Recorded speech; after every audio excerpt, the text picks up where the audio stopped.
Good evening, everyone. Good evening, MB. Good evening, Dinesh. Good evening, Udita. So, can we start?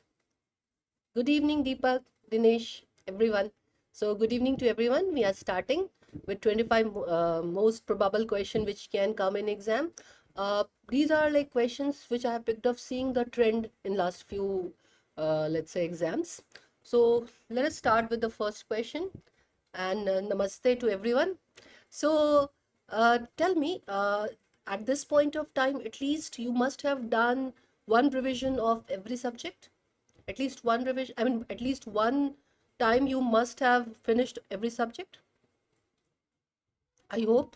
Anesthesia, you must have finished once at least, right? Because we finished long back. We had a test also. We had a discussion of the questions as well. Because I am expecting 7, 8 questions and I hope you all will answer those questions comfortably. So let's start with the first question from a very expected topic. Uh, so this is from pre-anesthetic evaluation. The question is on ASA grading. Now, ASA grading is very important topic. It can be asked anytime. Two type of questions are asked on ASA grading. Simple question in which they mention the systemic illness the patient has. What is the type of systemic illness, mild systemic illness, moderate systemic illness, or severe systemic illness the patient has, and they simply ask patient belongs to which ASA grade. Or the other other which I have posted on the question which I have made for you, a clinical question, and in this they have asked the what is the ASA grade. So question is, a 56 years old male diagnosed with incisional hernia was posted for surgery. So patient is posted for incisional hernia. Patient in pre-anesthetic evaluation gave a history of being asthmatic from last 10 years on long-acting beta-agonist inhaler.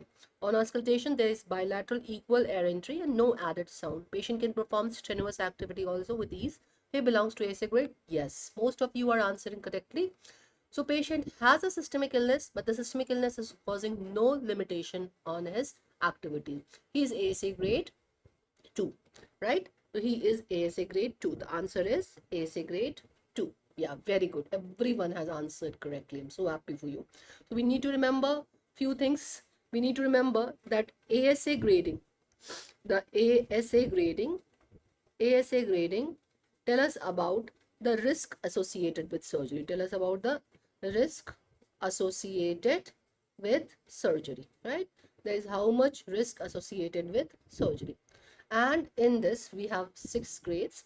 1 to 4 is what is most commonly asked. 5th and 6th rarely asked, but we have 6 grade: ASA 1, 2, 3 and 4, right? They are one type of grading, and then we have 5 and we have 6. Okay, ASA grade 1 means patient has, let's modify this question. A 56 years old male diagnosed with incisional hernia, posted for surgery. In pre-anesthetic evaluation, he gave no history of any other systemic illness. Then the answer would be ASA grade 1. So no systemic illness, no other disease, no systemic illness. Patient is ASA grade 1. Now, ASA grade 2 is what was our question. Patient is asthmatic, has a systemic illness, but that is fully controlled, and it is fully controlled with medications, and patient can perform any level of activity. Then it is ASA grade 2.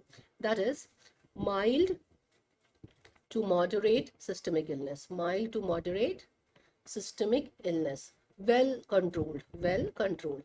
And in the same question, if the question was on auscultation, there is wheeze and patient can perform his day-to-day activity, but on climbing stairs the patient becomes dyspneic, or patient complains of dyspnea on walking for 5 kilometers. So he's becoming dyspneic on some activity. Then this is ASA grade 3. So moderate to severe systemic illness, moderate to severe systemic illness, right? And if the same question was that patient is diagnosed with incisional hernia, posted for incisional hernia surgery, and patient is dyspneic on let's say in at rest also, and on auscultation has bilateral wheeze all over his chest, and patient complains of shortness of breath. So patient is unable to carry out his normal activity also with ease. So this is ASA grade 4. Patient is symptomatic even at rest. So this is life-threatening systemic illness. Life-threatening systemic illness. So we never take a patient for the elective surgery. So elective surgery is postponed and patient is first optimized. Elective surgery is postponed and optimization is done. And only after adequate optimization, the optimization we require, if it happens, then only we take the patient for surgery, right? Or we see the risk benefit ratio. Okay, so this is ASA grade 1, 2, 3, 4. So I have explained you with all example, written everything about this. I expect a question from this topic anytime. So keep it in your mind. I hope it is clear. Everyone, this is clear? Cool. ASA grade 5. ASA grade 5 is your surgery is the only option for survival. Surgery is only option for survival. Only option for survival. So surgery is only option for survival. So patient will die if not operated, right? So surgery is the only option for survival. And 6 is brain dead patient. Brain dead patient or comatose patient, posted for organ procurement surgery, right? So this is all about, yes, more than risk. Rest, yes, the Malan, right? Okay, everyone. So this is clear, everyone. This is clear. I hope ASA grading is absolutely clear to everyone. We can move further to the next question. So everyone would write in a small booklet beside you that we have to revise ASA grading just 2 days before exam as our final revision. Okay, ASA grading is important, and maybe just this table would be good enough for solving the question. So one question we have solved. Okay, guys. Next question. Next question. Again from pre-anesthetic evaluation, again from a very expected topic, that is NPO order, nil per oral order. So we'll revise this nil per oral. In pre-anesthetic orders, there are 2 points from which I expect question, 2 subtopic, one nil per oral and other orders regarding previous medication. Right? Okay. Okay, guys. So this question is, Harshit, I couldn't get your question actually. We have to revise as a grading before exam. I mean, ASA grading, you have to remember and just revise it before going for your exam, because I expect one question from being asked from it. Okay. A 25 years old female primee posted for elective LSCS at 10 a.m. in the morning took a glass of milk at 8 a.m. Which is correct statement regarding NPO guideline statement? Okay, so nil per oral not required, as the surgery will be done under spinal anesthesia. Surgery should be postponed till 2 p.m. Okay, then surgery should be postponed till 12 p.m. as she had only milk. Rise tube aspiration should be done and patient should be taken for surgery. So what is the answer?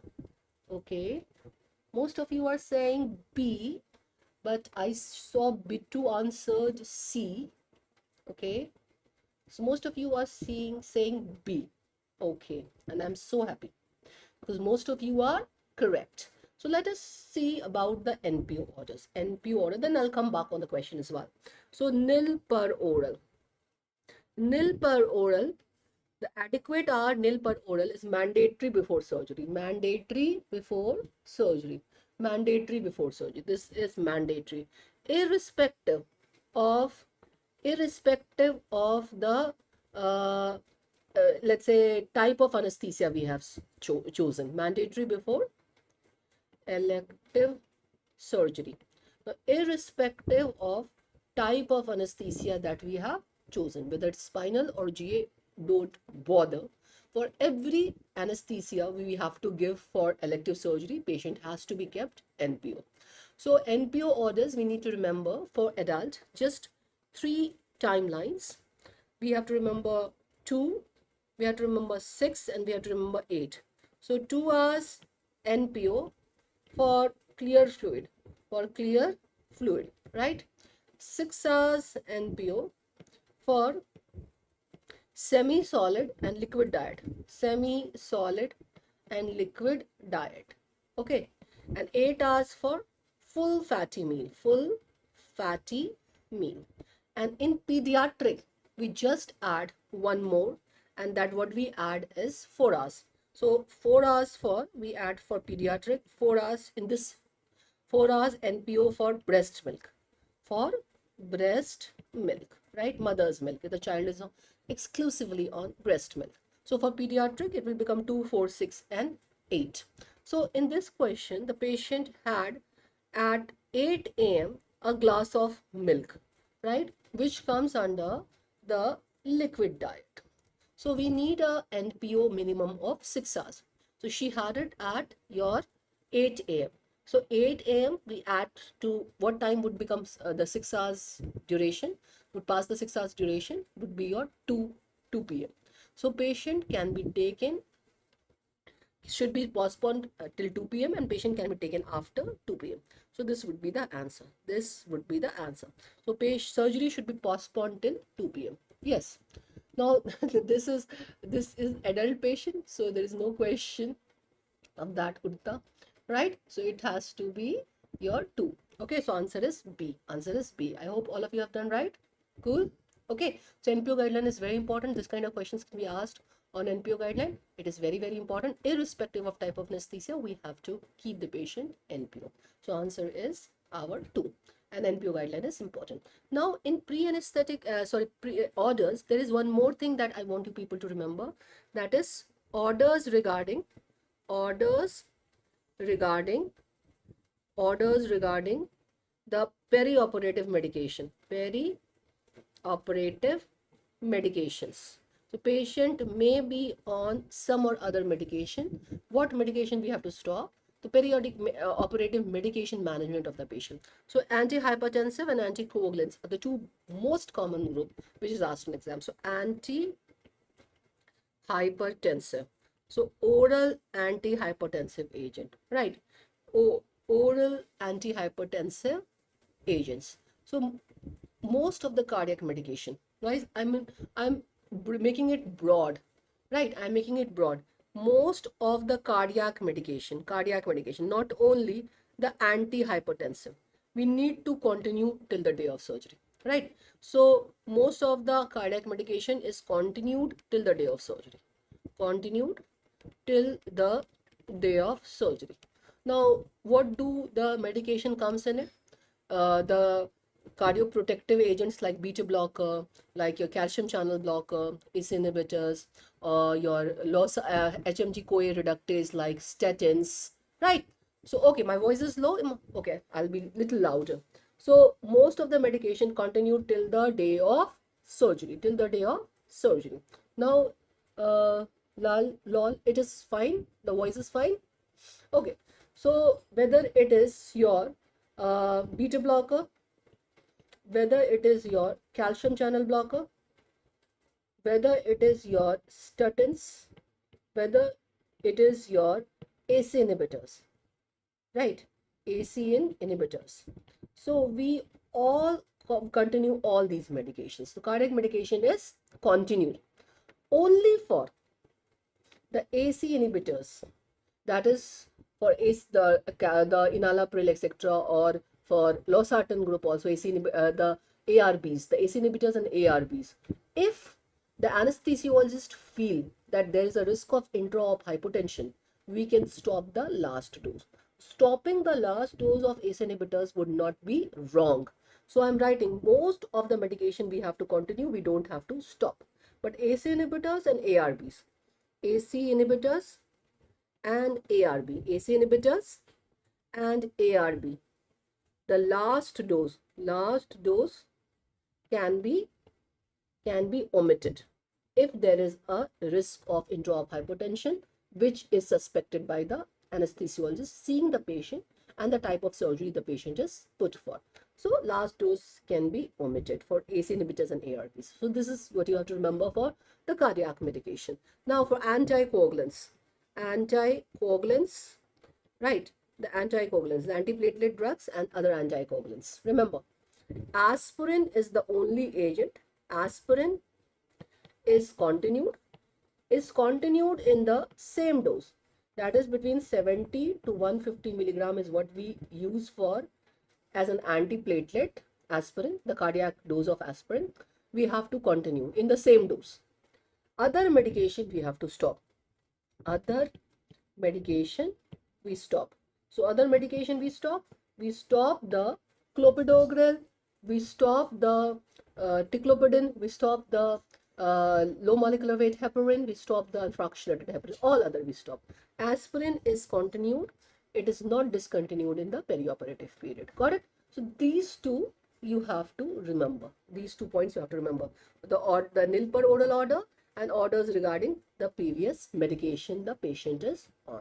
Okay, so this is all you need to remember in your pre-anesthetic evaluation. Very important. One last thing I want to add, maybe I have posted a question, I don't remember, I'll see the question, that if the airway evaluation, the Malampati grading, so if we add Malampati grading, the pre-anesthetic evaluation portion is done. Only one thing which I have not discussed till now in pre-anesthetic evaluation, which is important, Malampati grading.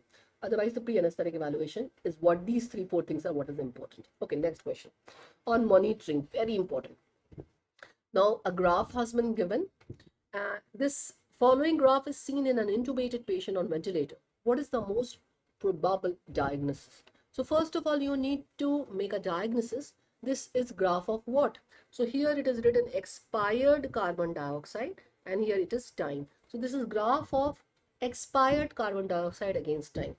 Expired carbon dioxide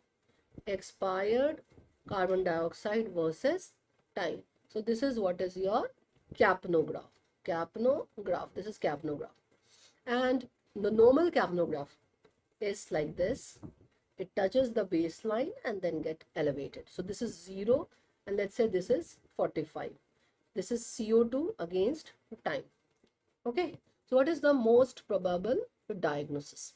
Now, endobronchial intubation. What will happen in endobronchial intubation? In endobronchial intubation, only one lung will get ventilated, the other lung would not get ventilated. So, gaseous exchange, the surface area is becoming half.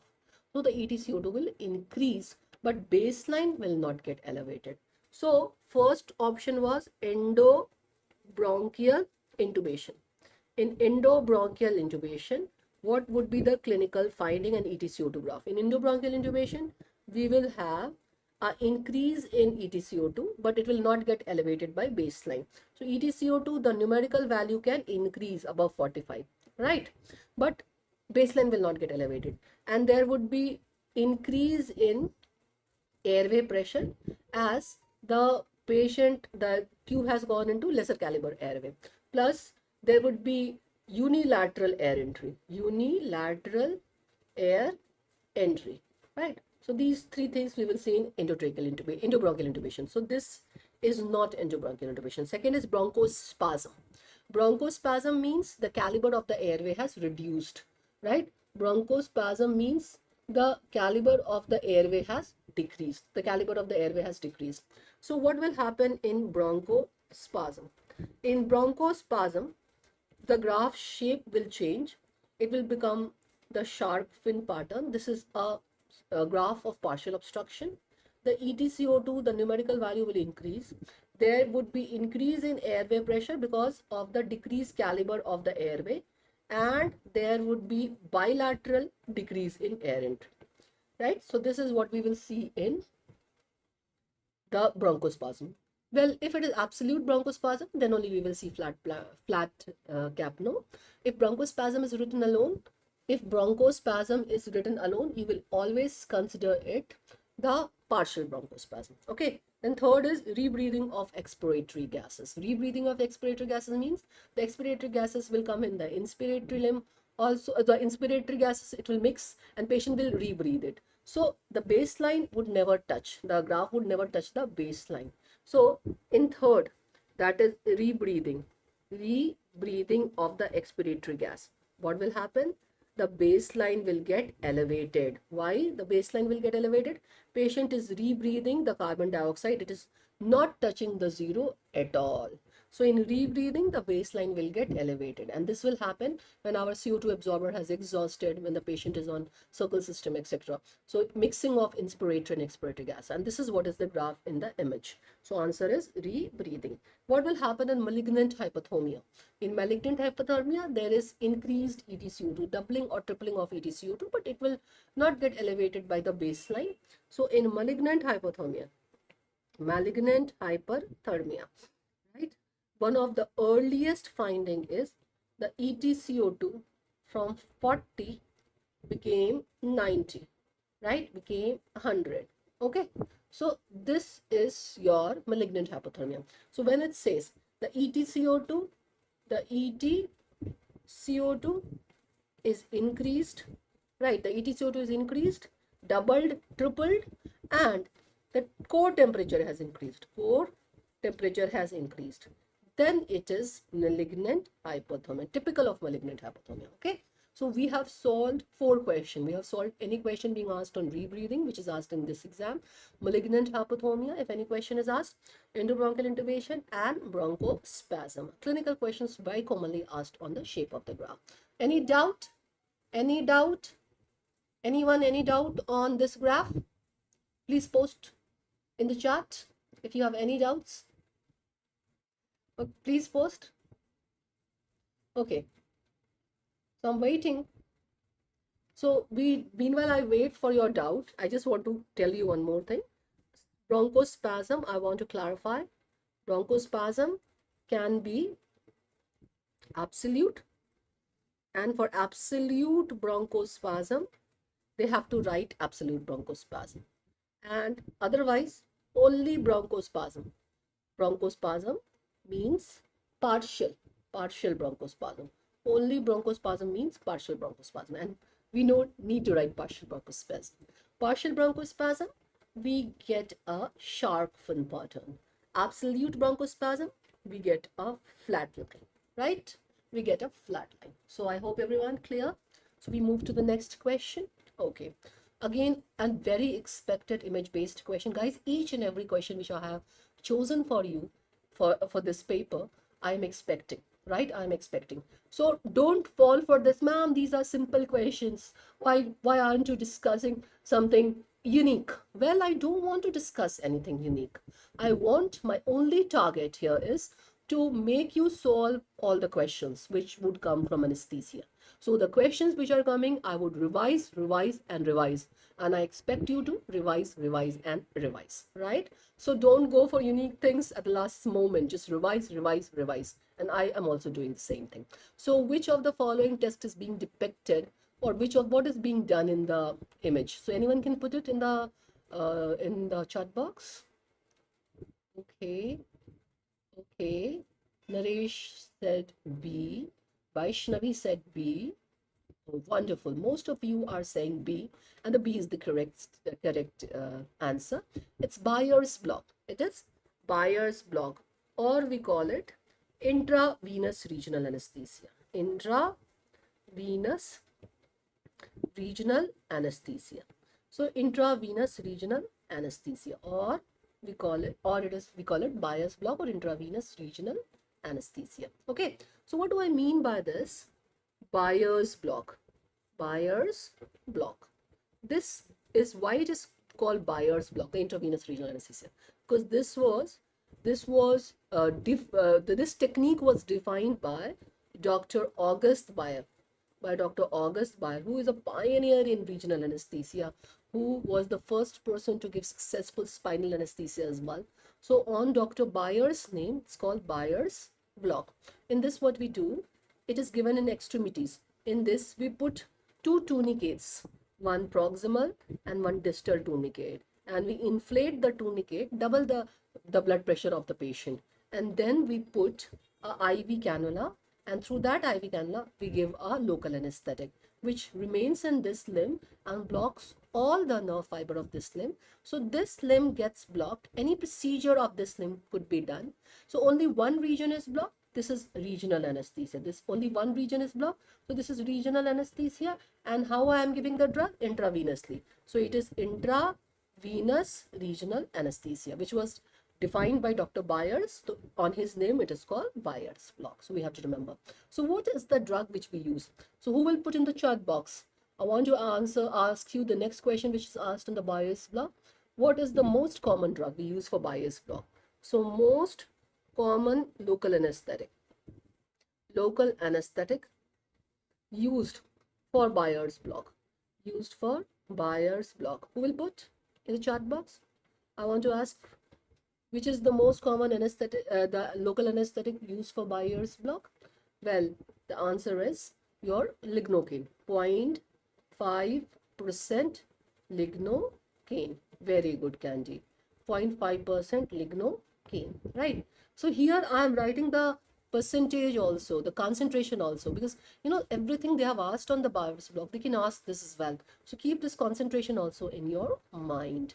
So 0.5% lignocaine is what we are using. Okay, local anesthetic. Local anesthetic contraindicated for Byers block. Contraindicated for Byers block. So which local anesthetic is contraindicated for Byers block? Bupivacaine. Bupivacaine. Why bupivacaine is contraindicated? It's most cardiotoxic. Most cardiotoxic. So it is most cardiotoxic, so it is contraindicated. Got my point, everyone? So we have to remember. This is contraindicated, bupivacaine. And there is 3 contraindication of Byers block.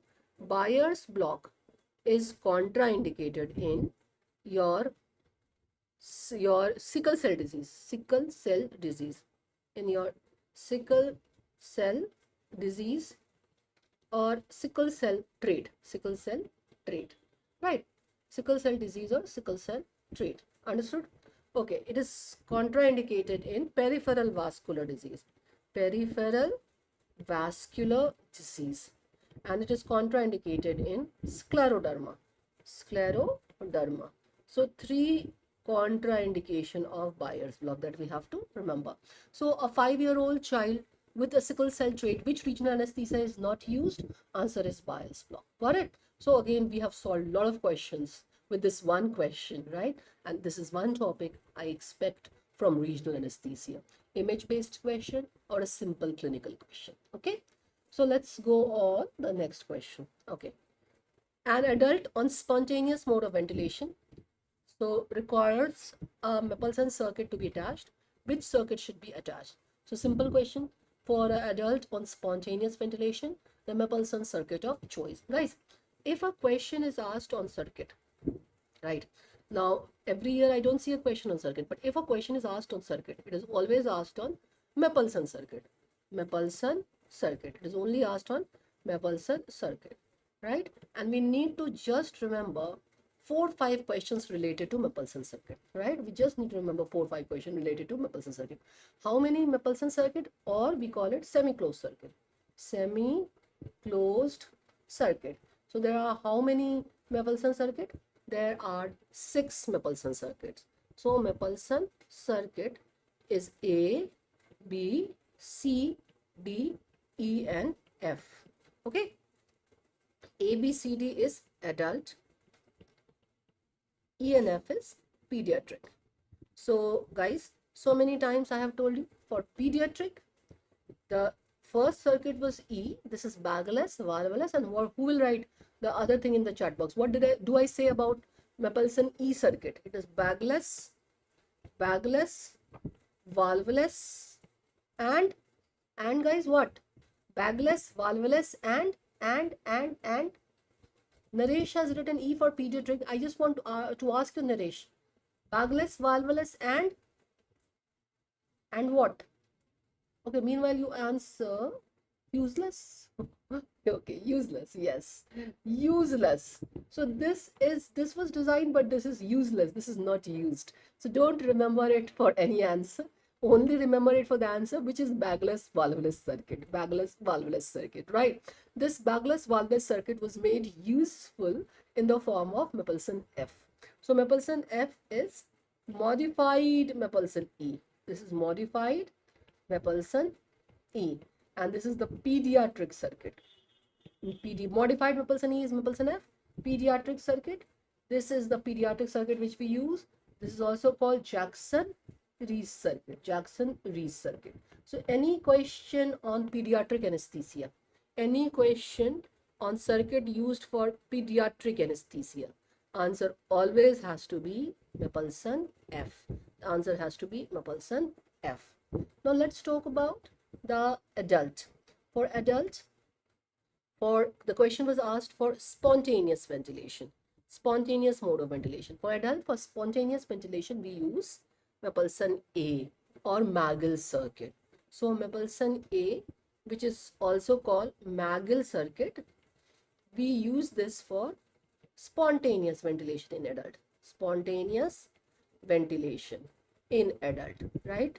B and C was modification of A, was not of any benefit, again useless, so we don't have to know anything about it. D, also called Bain circuit, Bain's circuit, and this is used for controlled ventilation, controlled ventilation, controlled ventilation, right? Very good. So guys, for adult anesthesia, if question is for spontaneous ventilation, then the answer is A. And if the question is controlled ventilation, then the answer is D. Got it? So we have to keep it in mind. Remember, for spontaneous ventilation in adult, best is A, followed by D, followed by B equal to C.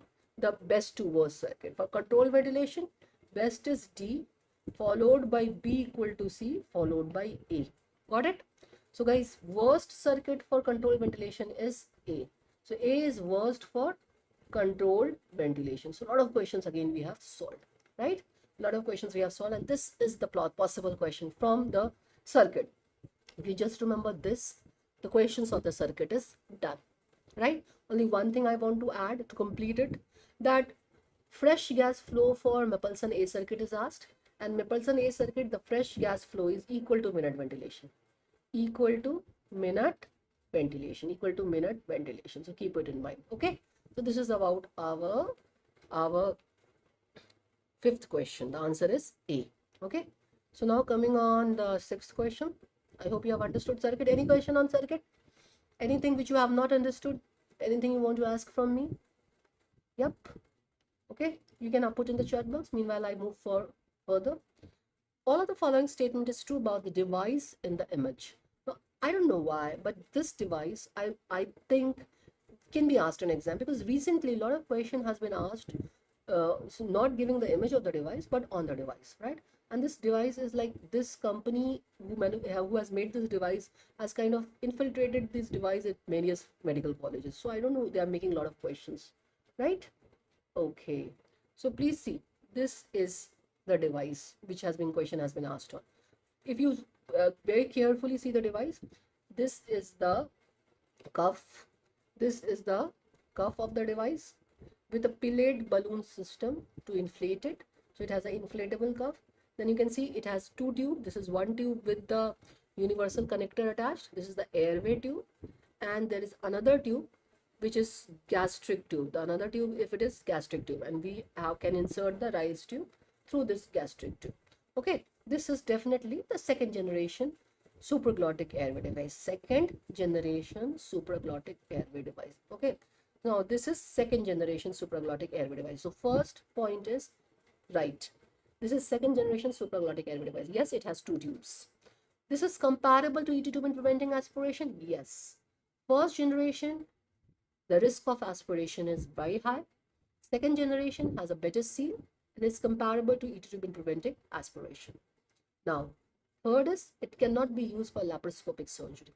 Well, second generation supraglottic airway device can be used for the elective surgeries, even if there is more than normal risk of aspiration. So C is also correct. It cannot, I mean, C is incorrect. It can be used. It is written it cannot be used. It can be used, right? Wherever ET tube can be used, I can use this second generation supraglottic airway device as well. All right. There is a gastric drain present in the device. Yes, there is a gastric drain present in the device. So what is the which is the false statement? Answer is C. The false statement is your C. It cannot be used for laparoscopic surgery. It can be used for laparoscopic surgery. Guys, So I want to write the name of this device. This is Ambu Aura Gain. Ambu Aura Gain. So I have given you two questions in this one question. They can simply give the device and they can ask you to identify the device. Well, it is green color with an inflatable cuff. Inflatable cuff, right? There is Igel Airway, another supraglottic airway device, second generation, which is also green color but has non-inflatable cuff. It has a non-inflatable cuff. There is a pellet balloon system in this device. It has an inflatable cuff. Got my point? So this is Ambu Aura Gain. Ambu Aura Gain. Got my point? Okay. So little bit about the first and the second generation supraglottic airway device. Supraglottic airway device is why important. Supraglottic airway device. Now, what are the things we need to know about supraglottic airway device? Guys, supraglottic airway device, as the name suggests, it remains above the glottic opening. So this device can be used for positive pressure ventilation, but the device remains above the glottic opening. It doesn't cross the glottic opening. So device is not going into the trachea like your endotracheal tube. Now, so first thing, the first benefit, it is easy to insert. It is easy to put it. Easy to insert. We can put it blindly. The second benefit, it is fast to insert. It is fast to insert, right? The third benefit, it does not cause much of the airway response. So minimal airway response, less invasive, less complication causing device. Less invasive, less complication causing device. There is less complication seen with this device. Now device is divided into two, the first generation and the second generation. First generation and second generation. First generation came first, of course, and second generation was improvement over the first generation. The first generation is, the problem with the first generation is cannot prevent aspiration. Cannot prevent aspiration. It cannot prevent aspiration. The seal is not good. It cannot prevent aspiration. Second generation, it is the aspiration can be comparable to ET tube in preventing aspiration. Comparable to ET tube in preventing aspiration. In preventing aspiration. It is comparable to ET tube in preventing aspiration. The second generation. Okay. First generation cannot prevent aspiration. Okay. So this is the major drawback of the first generation, and that's why first generation is being replaced by second generation. Remember, in first generation, we have only one tube, single airway tube. It has single airway tube over the cuff. Second generation has two tubes, airway and the gastric. Airway and the gastric tube. Okay. And guys, I just want you to remember few names for the first generation and for the second generation. Few names for the first generation, for the second generation. For the first generation, the classical LMA. The first example is classical LMA, the prototype device, which was designed by Dr. Archie Brain, and it is the prototype device. Now Dr. Brain improved it into the second generation ProSeal LMA. ProSeal LMA, right? Then first generation, your disposable LMA. Disposable LMA came into practice. Second generation, LMA Supreme. LMA Supreme. This was second generation disposable LMA. LMA Supreme, what it was called, right? Okay. Then second generation, the Ambu company came up with Ambu 40, which is first generation. Ambu Aura Gain. This is the second generation. Okay. Then Igel Airway is the second generation. So these are the names I want all of you to remember. All of you to remember the names. Names are important because they ask with names. This is first generation, second generation, what? And most commonly they are asking classical and the ProSeal LMA. Got it? Okay. The size of LMA is decided by body weight. So body weight decides size of LMA. Decides size of laryngeal mask airway, right? So weight in kg and the size of LMA, right? So less than 5 kg, we use 1. 5 to 10 kg, we use 1.5 size, 10 to 20 kg. We use second size LMA, 20 to 30 kg, 2.5, 30 to 50, 3, 50 to 70, 4, more than 70, 5, and more than 100 kg, 6. So these are the different sizes. These are the different sizes. Got it? So this is all about our LMS. Okay? Okay. Seventh question. Which of the following statement is true about thiopentone? So now the question has come on the, this is the question on IV anesthetic agent, a very important topic. Last few exam, I have seen a lot of questions being asked on IV anesthetic agents. Few very particular things we have to see, right? Thiopentone, I don't know.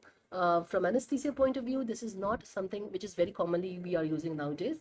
But somehow from last two exam, I'm seeing a surge in the question on thiopentone. But I never stopped teaching thiopentone. So I teach 4 agent in IV anesthetic agent, the non-opioid, thiopentone, propofol, etomidate, and ketamine. And the questions of these 4 are important. And I'll just compare and contrast them. Right? Which of the following statement is true about thiopentone? Thiopentone has a rapid onset of action due to high lipid solubility. Rapid elimination. Which of the first statement is not false? It should be, guys. Little mistake. Which of the following statement is true about thiopentone, or which of the statement is false about thiopentone? False. False. So instead of true, please change it false. Thiopentone has rapid onset of action due to high lipid solubility. This is true. Rapid elimination is the reason for its short duration of action. This is false. Who will write in the chat box? What is the reason for its short duration of action? Who will put in the chat box? What is the reason for its short duration of action? So I'll wait for the answer. It causes significant analgesia during anesthesia. Now, okay, just a second. It causes significant analgesia. This is also a false statement. This is also a false statement. It is primarily metabolized by kidney, right? It is primarily metabolized. So please correct the question. I have given the right question only. Sorry.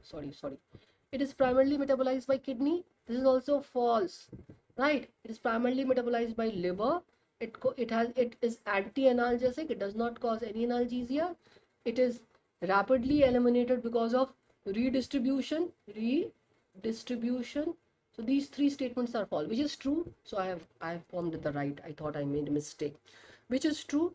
The true is that its rapid onset of action is due to high lipid solubility. This is the true statement. I hope everyone, the question is clear. BCD is false statement about thiopentone. False statement. Yes. BCD is false statement about thiopentone.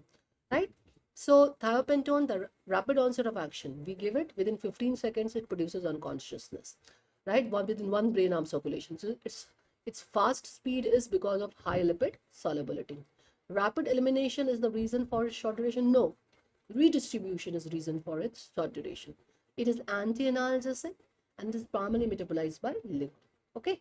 So A is the wrong. Okay, just few things we need to know about thiopentone. Your propofol, your etomidate, and ketamine, right? So first thing, they all are a diverse group. This is a diverse group. This is non-opioid IV anesthetic agent. Non-opioid IV anesthetic agent. Non-opioid IV anesthetic agent. Okay, everyone? Okay. No, Vaishnavi, you shouldn't get confused at all. Just remember it in a tabular form. So these are non-opioid IV anesthetic agent. Thiopentone is a barbiturate. Propofol is a diisopropyl phenol. Etomidate is a imidazolone derivative. Ketamine is phencyclidine derivative. Right? So it's a diverse group. Okay. Now onset of action. All have fast. Thiopentone has fastest. So thiopentone is fastest. This is the only thing which we have to remember fastest because it is highly lipid soluble. All are lipid soluble. Thiopentone is most lipid soluble. Okay. Then duration of action, all have short duration. Duration on single dose, all have the duration only for 6 to 8 minutes. Why 6 to 8 minutes duration? They are not metabolized, but they are redistributed because of redistribution. So because of redistribution, they have a short duration of action, right? So these two things we need to remember. Then we need to remember that thiopentone, propofol, etomidate, ketamine on cardiovascular system. Thiopentone and propofol, cardiovascular, unstable, right? Etomidate, cardiovascular, stable. And this is the star point of etomidate. Star point of etomidate, right? Star point of etomidate. Okay, so this is the star point, cardiovascular stability. Okay, ketamine increases blood pressure, increases heart rate, and it is cardio unstable, cardio depressant also, and it is cardio unstable. So one or more question, Vaishnavi, which is cardio stable? Answer is etomidate. Etomidate is cardio stable. Then respiratory system, right? Respiratory system. Now thiopentone is bronchospastic, right? Propofol is bronchodilator. This is bronchodilator, a very good bronchodilator. Etomidate is also a mild bronchodilator, and ketamine is the best bronchodilator. Now, central nervous system. The first three agent decreases intracranial pressure. Ketamine increases intracranial pressure. Just this you have to remember. Ketamine increases intracranial pressure. So three systems we have discussed. Questions, what questions can be asked? Which is cardiostable? Answer is etomidate. Which is the only bronchospastic, rest are bronchodilator? Answer is thiopentone. And which can increase intracranial pressure? Answer is ketamine. So three important questions we have solved. Vaishnavi, is it clear? Ketamine is more increasing intracranial pressure. Thiopentone is bronchospastic, and etomidate is cardio stable. Three important questions on comparison. Okay. Now next, lot of question on thio, propo, etomidate, ketamine. The indication where we use them.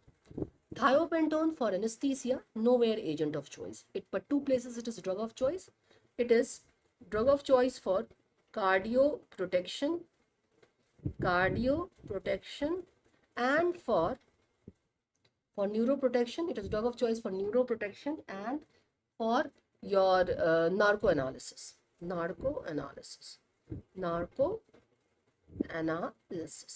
So neuroprotection and narcoanalysis. Got it? Okay. Now ketamine, propofol, I'll come where it is agent of choice. Etomidate is anesthetic agent of choice in cardiovascular disease.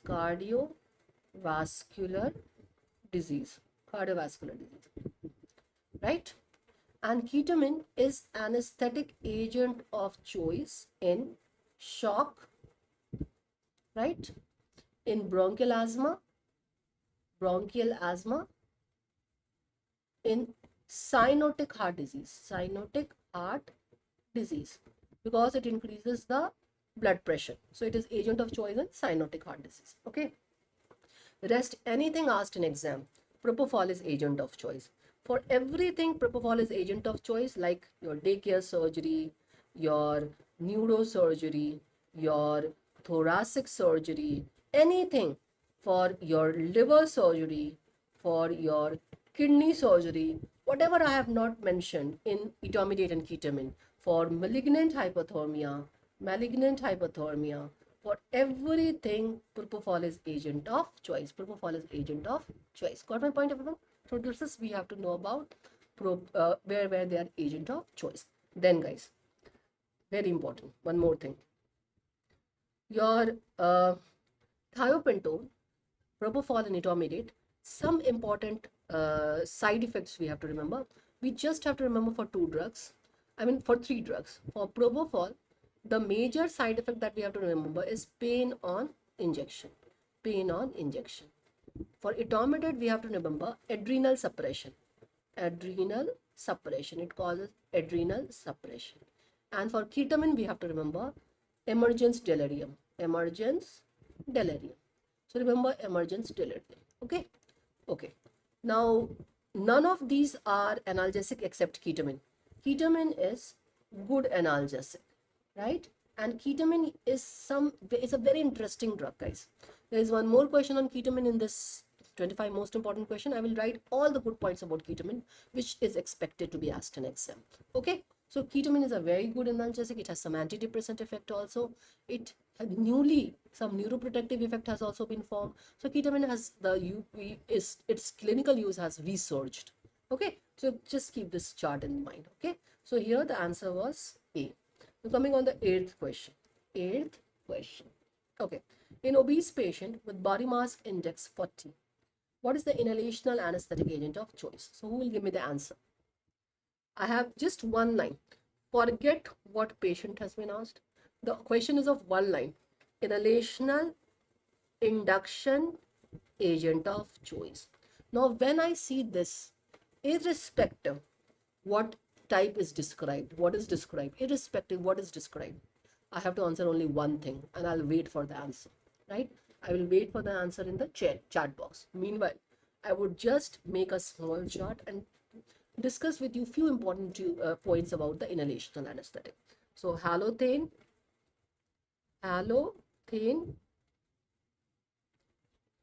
isoflurane, sevoflurane,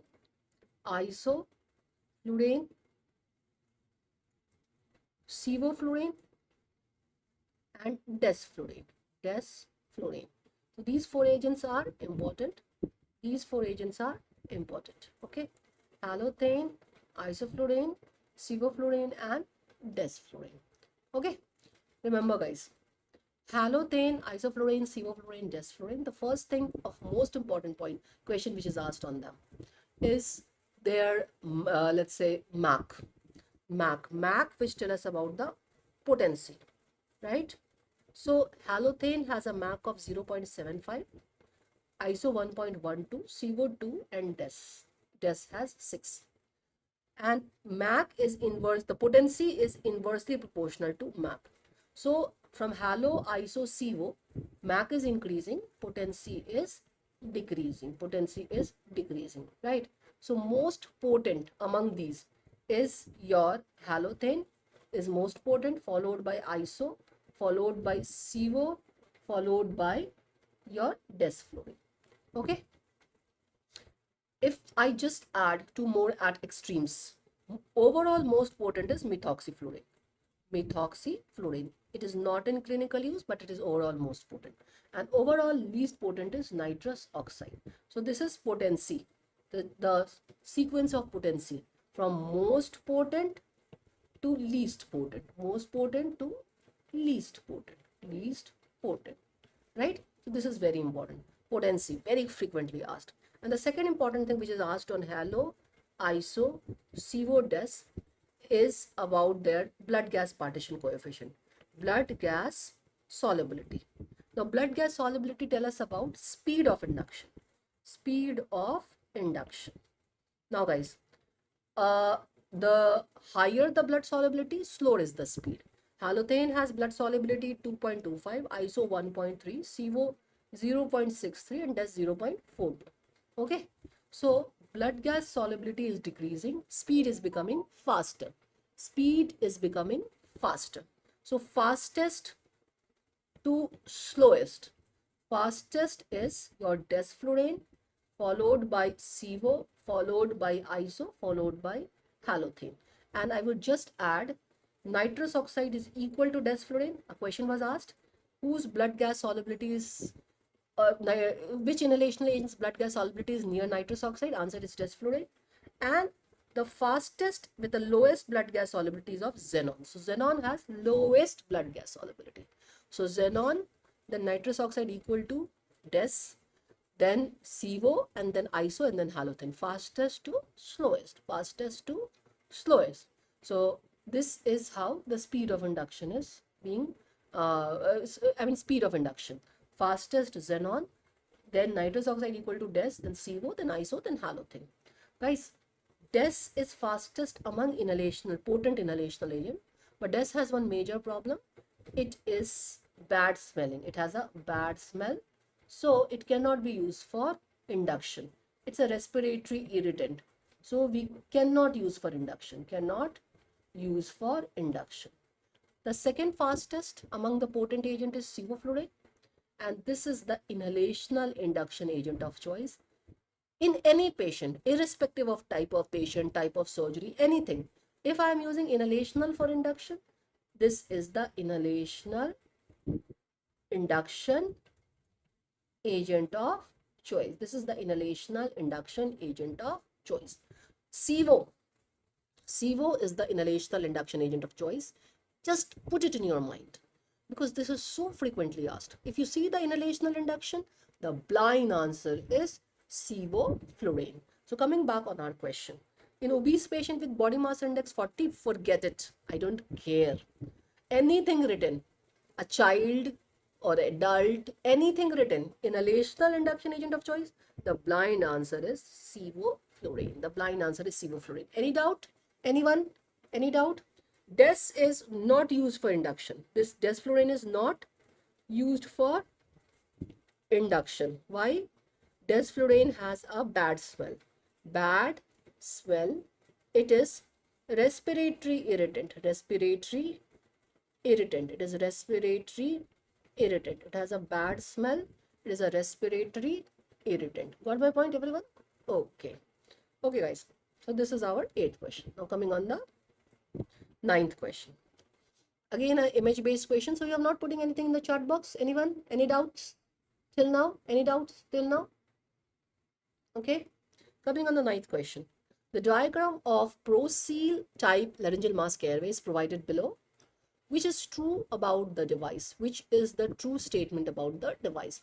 So guys, this is a ProSeal element. This is a ProSeal element, right? ProSeal element.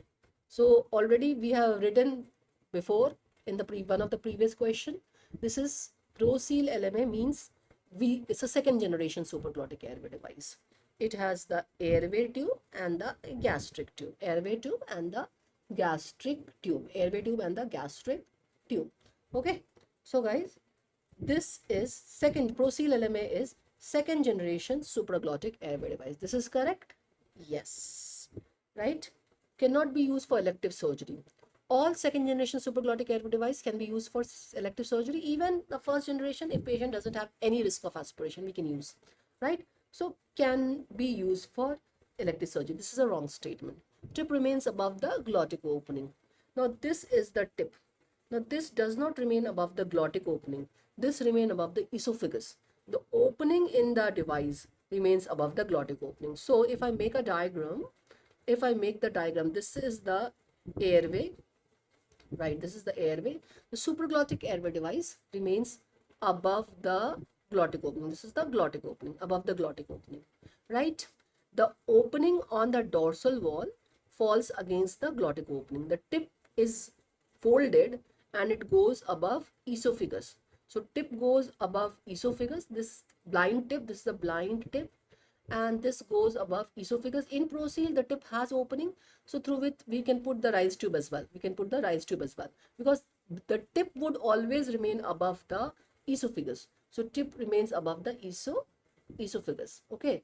And the opening in the mask is against the glottic opening. So tip is above the glottic opening is incorrect. Cannot be used in children. It can be used from in any body weight from 5 kg and above. I mean less than 5 kg to any body weight, right? We have different sizes available. So this is also incorrect. So which is the true information? It is the second generation supraglottic airway device. Second generation supraglottic airway device. Got it? Second generation supraglottic airway device. This is important, right? ProSeal is a very important device. It's a second generation supraglottic airway device. Okay. So ProSeal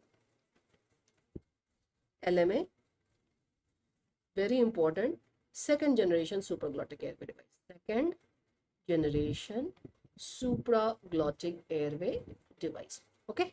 Okay, next question. Okay, 10th question. Which of the following is indication of continuous positive pressure via non-invasive ventilation? Continuous positive pressure via non-invasive. Simple question. Which of the following is indication of non-invasive ventilation? Guys, few questions, typical questions are asked on non-invasive ventilation. I just want to know about you. I want you to tell you about those typical questions. Just simply, what do I mean by non-invasive and invasive ventilation? Well, this division is based on the patient's interface. What interface is put in the patient? If I have put endotracheal tube, if I have inserted endotracheal tube and then attach the patient to ventilator, this is invasive ventilation. Invasive ventilation. And if I have put a mask on the patient's face and then connected, this is non-invasive ventilation. Non-invasive ventilation. Non-invasive ventilation. Endotracheal tube, invasive, and when I put mask on the patient's face and attach it to the ventilator, then it is non-invasive. Now there are certain criteria which is required for non-invasive ventilation. Number one, so criteria to be fulfilled by for non-invasive ventilation. Patient should be conscious. Patient should be conscious. So patient should not be in coma. Patient should be conscious, because if the patient is in coma, patient will aspirate. So first is this should be fulfilled. Second, there should be a good mask fit. If the mask is not able to create a seal, then there is no possibility of positive pressure ventilation. So we need to have a good mask fit. These two are most important criteria which has to be fulfilled. Now what is the indication of NIV? Indication, the most common indication of non-invasive ventilation. Now two clinical conditions it is very commonly used. Number one, for COPD, acute exacerbation of COPD. Acute exacerbation of COPD. Before putting the patient on mechanical ventilation, we always give a trial of BiPAP. That is bi-level positive airway pressure, which is a type of non-invasive ventilation. And second, for acute cardiogenic edema. Cardiogenic edema. Acute cardiogenic edema. Again, CPAP is the non-invasive mode we use for acute cardiogenic edema. Okay, so these are two indication which is something in which non-invasive has proven its benefit. So let us see the question. Okay, which of the following is indication of continuous CPAP via non-invasive ventilation? Apnea due to neuromuscular cause. Guys, if patient is in apnea, we cannot use non-invasive ventilation. Patient should spontaneously breathe. So patient should be conscious and spontaneously breathing. Spontaneous breathing should be present in the patient, right? So apnea is not an indication for non-invasive ventilation. It's a contraindication. Okay, obstructive sleep apnea, yes. What happens in OSA? Obstructive sleep apnea, the airway, what happens, the anterior part of the anterior boundary of the airway, it collapses and falls on the posterior boundary when the tone of these muscles, the pharyngeal muscles, decreases during sleep, and it creates an obstruction for the air to pass. So patients of OSA, they are sometimes put on non-invasive ventilation during sleep, which creates a positive airway pressure and maintain their ventilation, maintain the patency of the airway. So OSA is one proven benefit. Another, so I would expand the list. Third is in OSA patient, obstructive sleep apnea patient, the indication of non-invasive ventilation. Okay, so OSA. Claustrophobia is one of the complication of non-invasive ventilation, because patient sometimes becomes claustrophobic of the mask, and facial trauma would not give us a good seal, so we don't use non-invasive. So this is a contraindication for non-invasive. This is the contraindication, I mean not absolute but relative, and this is also a relative contraindication of non-invasive. So what is the indication? Obstructive sleep apnea. For indication of non-invasive ventilation, remember acute exacerbation of COPD, acute cardiogenic edema, and obstructive sleep apnea. 3 important indication of non-invasive ventilation. And guys, modes which we use in non-invasive ventilation, just keep it in mind. CPAP, that is continuous positive airway pressure mode. BiPAP, that is bi-level positive airway pressure mode, or simply non-invasive ventilation. These are non-invasive ventilation. Got it? This is all you need to know about non-invasive. Just remember these 3-4 points about non-invasive. What are the criteria to be fulfilled? What are the indication? Done with the question. I hope you have understood. Put in the chat box. Have you understood? Have you understood this question? Yes or no? Meanwhile, I move further. Coming on the 11th question. So have you understood? Okay, guys. So coming on the 11th question. Which of the following device can deliver FiO2 between 0.25 to 0.45, but FiO2 achieved is dependent on patient's breathing pattern? So they have asked the device in which the breathing pattern is dependent on patient's, FiO2 is dependent on patient's breathing pattern. So we all know that oxygen delivering device. So you people are not putting anything in the chat box. I'm a little surprised. Why? Any question, anything, any query, put something in the chat box so that I know you people are active or you all are sleeping. Okay.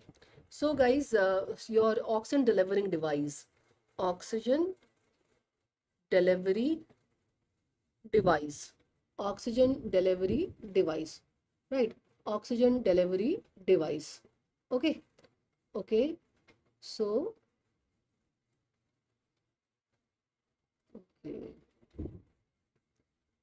okay guys, oxygen delivery device is divided into 2 types. First is your, oh my god,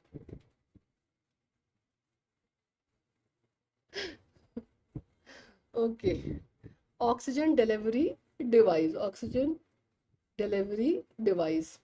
So oxygen delivery device is divided into 2 types. The low dependency, low dependency, low dependency, low dependency, variable FiO2 delivering device, variable FiO2 delivering device, right? And high dependency, fixed FiO2 delivering device, fixed FiO2 delivering device. So what do I mean by the low dependency variable FiO2 delivering device? Variable FiO2 delivering device. I mean that FiO2 which is achieved by the device is dependent on the patient's breathing pattern, right? So this FiO2 is dependent on the patient's breathing pattern. Okay, so what are the devices which comes under this section? Number 1 is your nasal cannula. Number 2 is your simple face mask. Number 3 is your face mask with reservoir bag. Okay, so these are the 3 devices which comes under variable FiO2 delivering device. So let's talk about the nasal cannula first. The FiO2 which it delivers, FiO2 delivers between 0.25 to 0.45. Okay guys, I look dull because I have fever today. Yes, I have fever today. I was not very well, but I'm okay. I have taken medications. Okay, so 0.25 to 0.45. The FiO2 is between 0.45 to 0.45, right? And your the flow rate which we have to keep is 2 to 6 liter per minute, right? And this FiO2 is variable FiO2 dependent on patient's breathing pattern. Simple face mask, the FiO2 which it delivers is between 0.3 to 0.60, right? 0.3 to 0.60, and the flow that we have to keep is 6 to 10 liter per minute, right? And face mask with reservoir bag, it is 0.7 to 0.9 and 10 to 15 liter. 10 to 15 liter per minute, 10 to 15 liter per minute. So these are the three important devices that we have to know about. These are the three important devices that we have to know about. Okay. Okay. Now everyone, the question is 0.25 to 0.45, but FiO2 achieved is dependent on patient's breathing pattern. So it is dependent on patient's breathing pattern, nasal cannula, simple face mask, and face mask with reservoir bag. And nasal cannula give between 0.25 to 0.45. So answer is your simple nasal cannula. Nasal cannula. Nasal cannula is the answer. Right? So nasal cannula is the answer. Got it? So this would be the answer. Nasal cannula is the answer. Got my point, everyone? Understood this? Okay. Guys, little bit I want to talk about the nasal cannula. Before that, what are the high dependency fixed FiO2 delivering device? Venturi mask. Venturi mask, we need to remember. Venturi mask gives fixed FiO2, right? And it can give FiO2 from 0.25 to 0.6. But it gives fixed FiO2, independent of the patient's breathing pattern. And your HFNC, high flow nasal cannula. High flow nasal cannula. The high flow nasal cannula can give FiO2 between 0.21 to 1. 0.21 to 1. Got it? Understood this? 0.21 to 1. Understood this? So we have to keep this in mind. High flow nasal cannula can give from 0.21 to 0.1 to 1. Understood this? Okay, everyone. Little bit I want to tell you about nasal cannula. So nasal cannula, when we attach the patient, the low flow nasal cannula,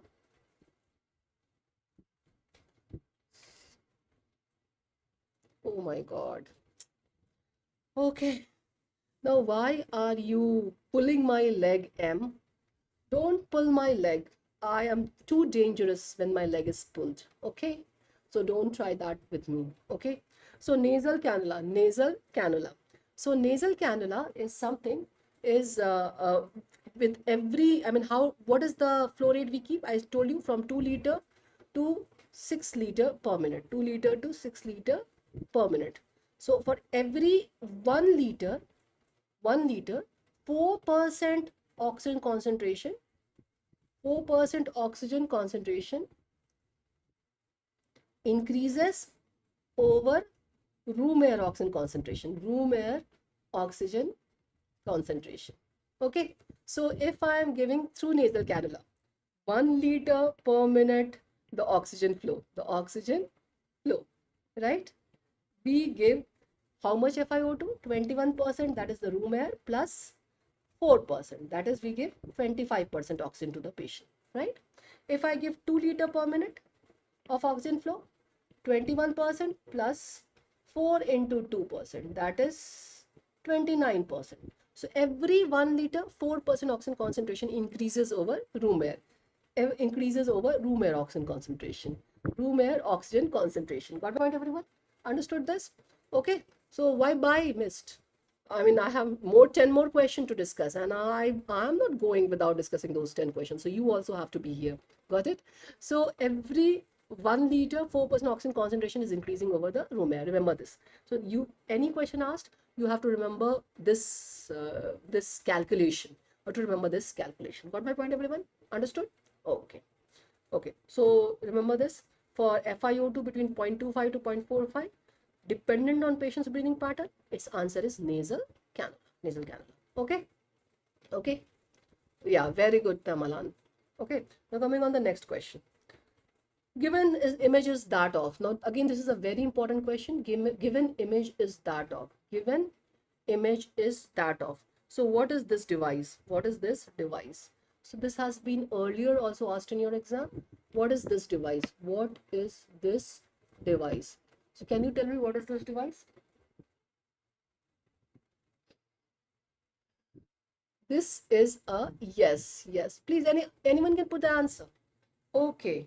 So many of you have given the right answer. Even the naughty person in the group has also given the right answer. Okay. It is a double lumen tube. It is a double lumen tube. Okay. So it is a double lumen tube. So answer is double lumen tube. So we will talk a little bit about the double lumen tube.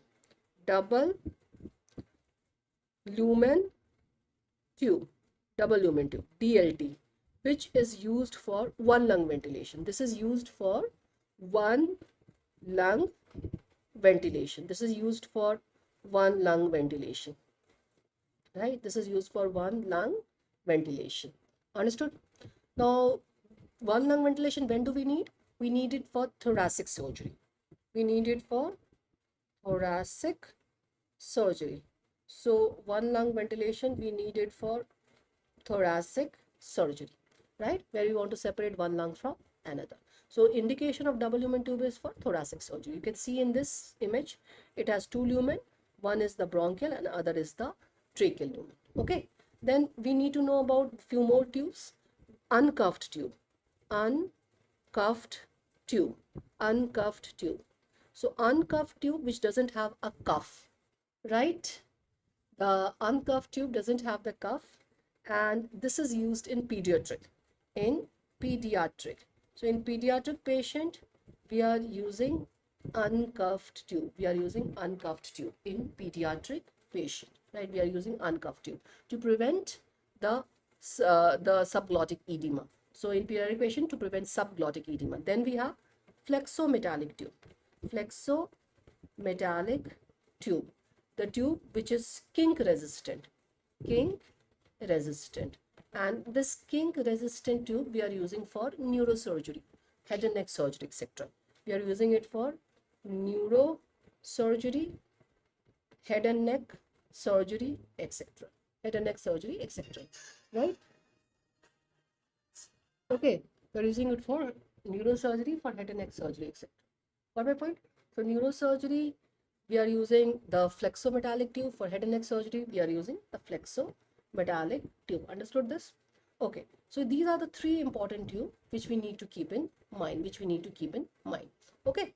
So for image-based question also, these can be asked, and otherwise also these can be asked. Just one more thing which I want to talk about, that what is the best method of confirming sure shot confirmation? Sure shot confirmation of correct placement of ET tube, of correct placement of ET tube. The answer, all of you will answer capnography.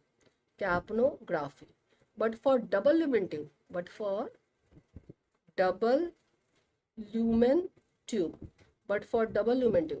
the best way for confirmation is your that is, the best way for correct confirmation is fiber optic bronchoscopy. Fiber optic bronchoscopy. The best way for confirmation is fiber optic bronchoscopy, right? Fiber optic bronchoscopy. Understood? So for double lumen tube, the best way of confirmation is we see fiber optic bronchoscopy. Understood? Got it? Okay. And for all other tube, answer would be capnography. Okay. Okay, next question, 13th question.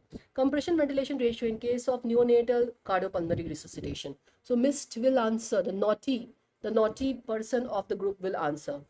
Tell me the answer. Naughty person of the group will answer. Please tell me the answer. Yes. So what is the ratio of compression ventilation in case of neonatal cardiopulmonary resuscitation? Neonatal cardiopulmonary resuscitation. So some of, okay, Mist has answered B. Miss has answered B. Okay. B. All B. Okay. Okay, guys, please pay attention on the screen for a second.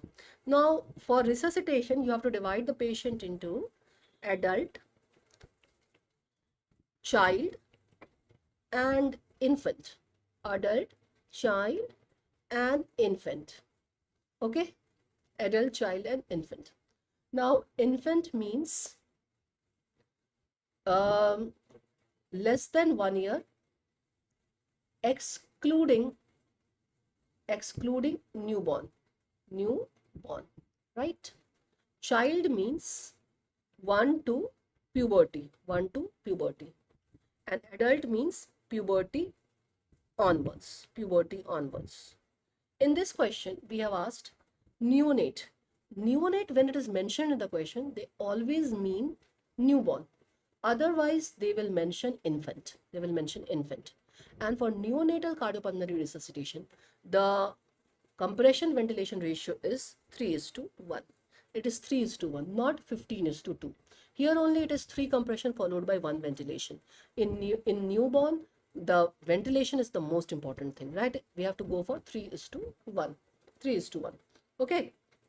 For adult, the compression ventilation ratio is 30:2. For children and infant, it is 30:2 and 30:2 if we have single rescuer. Single rescuer. Got it? And your adult always 30:2. And for children and infant, it is 15:2 if it is multiple rescuer. Right? And in case of newborn, it is always, the compression ventilation ratio is always 3:1. Keep it in mind, 3:1. Right? Yeah, more than one multiple rescuer, it is 15:2 for child and infant. And single rescuer, it is 30:2. Adult, it is always 30:2. It is always 30:2 for adult. For adult, it is always 30:2. For child and infant, 30:2. For single and more than one, 15:2. Right, everyone? Keep it in mind. Keep it in mind. So, guys, the answer is 3:1. I hope, you will not make a mistake now. Okay, next question. During evaluation of an emergency patient, by primary assessment, all of the following investigation is done except. So guys, emergency patient, how do you evaluate an emergency patient? Emergency patient. So emergency patient, how do we evaluate? The first thing which we do is we see the initial impression. We see the initial impression. Right? So initial impression, we see whether the person seems conscious or seems unconscious. If the person seems unconscious, then we go for basic life support assessment. And if the patient seems conscious, then we go for let's say we go for your primary assessment followed by secondary assessment. Primary assessment followed by secondary assessment. Okay, everyone? What is primary assessment? Primary assessment is your A, B, C, D, E approach.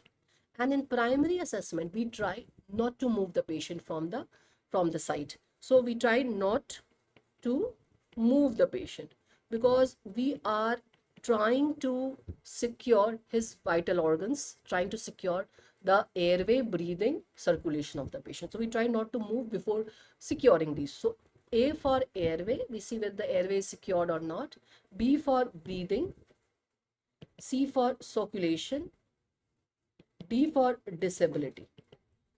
E for exposure. So guys, whatever test etc. we do in primary assessment, we try to do it at the bedside. When we do secondary assessment, then secondary assessment is diagnostic assessment. This is diagnostic assessment. And when we are doing the secondary assessment, that is the diagnostic assessment. You're getting my point? Then in this, we are doing the investigations which requires the movement of the patient, which can require the movement of the patient. So here, all bedside evaluation has to be done. Bedside evaluation and investigation has to be done. So let's see. Chest X-ray can be done by portable machine on the bedside. Yes. CT scan can be done by at the bedside. No. Bedside ultrasound. Yes. Blood investigation, we can send the sample. Yes. So CT scan is not done in primary assessment. CT scan is done in secondary assessment. It is the cause finding tool. Diagnostic assessment, when we do the diagnostic assessment. Okay. So answer is your CT scan, right? Answer is CT scan, right? So during evaluation of emergency patient by primary assessment, all of the following investigation is done except. Answer is B. Answer is B. Got it? Okay. Next. So 15th number question. Okay. A 47 years old female patient with a past medical history of type 2 diabetes, mellitus and hyperlipidemia presents with symptoms of dizziness, fatigue and chest pain. Dizziness, fatigue and chest pain. On physical examination, her blood pressure is 90 by 66. Respiratory rate is 18 breaths per minute and temperature is 98.6. The ECG, EKG was done bedside and this is the following rhythm. So this is the rhythm of EKG. So who will recognize the rhythm for me? What is this rhythm? You can see this is the QRS complex. This is the RR interval, which seems irregular, and there is no P wave, absent P wave. So there is absent P wave, there is absent P wave, then you have narrow QRS, and the rhythm is irregular, right? In this ECG, this is the commonest ECG asked in exam. This is the commonest ECG asked in exam. This is the commonest ECG asked in exam. Right, everyone? This is atrial fibrillation. Atrial fibrillation. And atrial fibrillation is producing decrease in the blood pressure of the patient. It is decreasing the blood pressure of the patient. So it is unstable atrial fibrillation. In case of any unstable tachyarrhythmia, what do? We do cardioversion. So here the answer will be cardioversion. C would be the answer. So look, it's not only B, C's are also the answer, right? A is also the answer. Got it? So guys, tachyarrhythmia. Now tachyarrhythmia and bradyarrhythmia, both are very commonly asked in exam. In tachyarrhythmia, if a patient comes with a heart rate more than, let's say, 100, and the rhythm is not regular, rhythm is not the sinus rhythm, we call it tachyarrhythmia. It is divided into two types: supraventricular, and ventricular. So if the tachyarrhythmia is of supraventricular origin, then QRS is narrow. QRS complex is narrow, right? Because ventricle will contract together because normal conduction system is followed. But if it's ventricular, the QRS is wide. In supraventricular, there are three important rhythms: PSVT, atrial flutter, and atrial fibrillation. PSVT, atrial flutter, and atrial fibrillation. Right, everyone? Now, ventricular, it is only ventricular tachyarrhythmia. Remember, if it is supraventricular tachyarrhythmia or ventricular tachyarrhythmia, if it is unstable tachyarrhythmia. Unstable means patient's blood pressure is less, right? Patient is going into syncope. Patient is complaining of chest pain, then this is unstable. The immediate management for any type of tachyarrhythmia is cardioversion. So irrespective of type of tachyarrhythmia, we always do cardioversion. So always, if BP is less, go for cardioversion as the answer. If it is stable tachyarrhythmia, right, then all are falling means if it is stable tachyarrhythmia, right, then what do? We see according to the QRS complex. QRS narrow, the management is according to the narrow QRS complex, and QRS wide. If it is narrow QRS complex and if it is PSVT, we manage according to the type of tachyarrhythmia. Then vagal maneuver,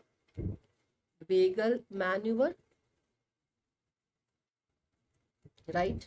Vagal maneuver, then adenosine, we give. If it is atrial flutter or fibrillation, we give beta blocker, beta blocker. Okay. And if QRS is wide, it is ventricular tachyarrhythmia. QRS is wide. Then we go for antiarrhythmic drug. Antiarrhythmic drug. Okay. So we go for amiodarone, we go for sotalol, any antiarrhythmic drug. So this is the management of tachyarrhythmia. You have to see stable or unstable. Stable or unstable. If it is unstable, then cardioversion would be the answer. In our question, it is atrial fibrillation and it is unstable atrial fibrillation. So we will do cardioversion. Okay. Okay. Next. 16th.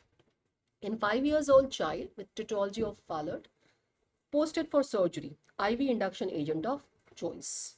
So we have already discussed tetralogy of Fallot.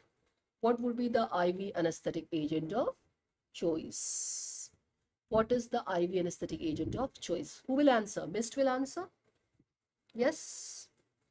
We have already discussed this question in the previous question, that in tetralogy of Fallot, the IV induction agent of choice, answer is ketamine. Because in tetralogy of Fallot, this is a cyanotic heart disease. Cyanotic heart disease. See, you are not concentrating, Mist. You'll make mistakes in exam. It's only cardiac condition in which ketamine is used. Ketamine, A is the answer. A is the answer, everyone. In tetralogy of Fallot, which is cyanotic heart disease. In cyanotic heart disease, I told you, we cannot let the blood pressure to fall. So we have to maintain the blood pressure. We have to maintain the blood pressure. So when we have to maintain the blood pressure, we don't let the blood pressure to fall. In cyanotic heart disease, we have to give ketamine for induction. So ketamine is the answer. So ketamine is very interesting agent. Ketamine has 3 indications. It is agent of choice in shock. Any patient in shock, this is agent of choice. Agent of choice in cyanotic heart disease. Cyanotic heart disease. It is agent of choice in your, let's say, bronchial asthma. So in these 3 conditions, it is anesthetic agent of choice. And some unique uses of ketamine. Unique use, which has been asked in recent exam. As analgesic agent, it is used for pain management also, and also as antidepressant. Well, if you know Mr. Elon Musk, have you heard of Elon Musk? I mean, who has not heard of Elon Musk? Have you heard of him? The Elon Musk. Have you heard of Elon Musk? Well, his doctor recently prescribed him with this ketamine for his depression. He has gone into depression after being kicked off from the White House. Well, he has been given ketamine as an antidepressant. So ketamine role is a newer antidepressant, and it's a good analgesic agent as well. Got it? So ketamine, 2 unique uses apart from anesthesia. It's analgesic and antidepressant, and it is used for a special anesthesia as well, that is dissociative anesthesia. Dissociative anesthesia. It is used for dissociative anesthesia, right? Dissociative anesthesia also we give ketamine. So ketamine has multiple role, and the use of ketamine in neurosurgery has again restarted because of some unique benefits seen by ketamine. So use of ketamine in neurosurgery restarted because of unique benefit seen on brain. So these are some new things, right, of ketamine. These are some new things of ketamine. We have to keep it in mind. Okay. So ketamine is a very, very unique drug. Who will write in the chat box that what is the receptor on which the ketamine acts? What is the receptor on which the ketamine act? So receptor on which the ketamine act. Receptor on which the ketamine act? Anyone? Okay, it can be given IV, IM, oral. And what is the receptor? Oh, very good, Paneri. You have given the right answer. NMDA receptor. Wonderful. So ketamine acts on N-methyl D-aspartate. That is, it is N-methyl D-aspartate antagonist. N-methyl D-aspartate antagonist. Okay, ketamine. Rest all are acting on GABA. Rest on GABA. Rest on GABA. Ketamine on N-methyl D-aspartate receptor. Got it? Okay. Next question. 17. Which of the following is not true about etomidate? So etomidate, I told you, just you need to remember 2 points. One red star point and one black star point. The red star point of etomidate is it is cardio stable, and the black star point is it is adrenal suppressant. It causes adrenal suppressions. Just remember these 2 points. So etomidate, what it is? It is IV anesthetic agent. Yes, it's a non-opioid IV anesthetic agent. This is true. Precipitates coronary insufficiency. No, it's cardiostable. So this is wrong. So this is the wrong statement, not true. Inhibits cortisol synthesis. Yes. Adrenal suppression inhibits cortisol synthesis. Causes pain at the site of injection. Yes. Few important drugs which can cause pain at the site of injection, right? Pain at the site of injection, right? So guys, pain at the site of injection. Propofol is the first drug. Etomidate is the second drug. Methohexidone, not commonly used, but remember it can cause pain. Methohexidone. Then diazepam can cause pain at the site of injection. Okay, then guys, your rocuronium is another drug which can cause pain at the site of injection. So this is just a list of the drug which causes pain at the site of injection. Yes, missed.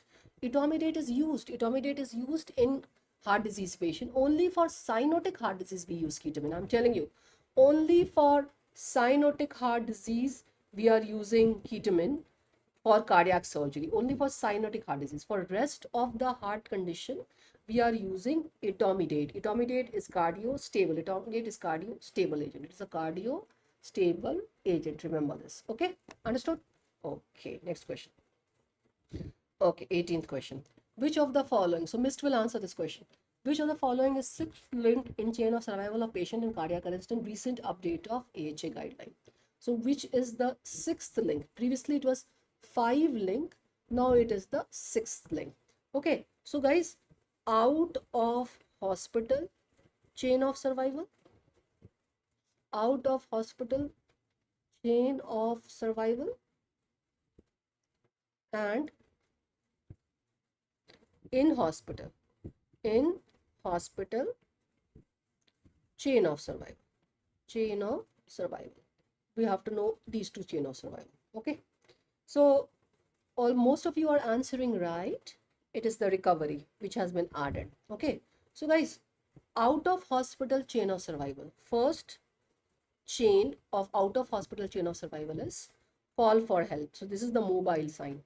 This is call for help. So we call for help if we see any patient who seems to be in cardiac arrest. After that, after call for help, what do? We do the CPR. We do the chest compression. So chest compression. So next is we start high quality chest compression. So 2 hands will be there. High quality chest compression. After this, we try to defibrillate if it is a shockable rhythm. So early defibrillation. So early defibrillation, right? So early defibrillation is the third link. Then move to the hospital, right? Okay, I'll do that. So move to hospital, right? Transfer to hospital, safe. Then post-resuscitation care, immediate post-resuscitation care, right? And the last and the sixth link, which has been recently added, is recovery. This is the sixth link, recovery. So we take care of the entire short-term and long-term recovery of the patient. So this is the sixth link. This is the first link. This is the first. This is the second. This is the third. This is the fourth. This is the fifth. And this is the sixth link. Okay. Understood this? Okay.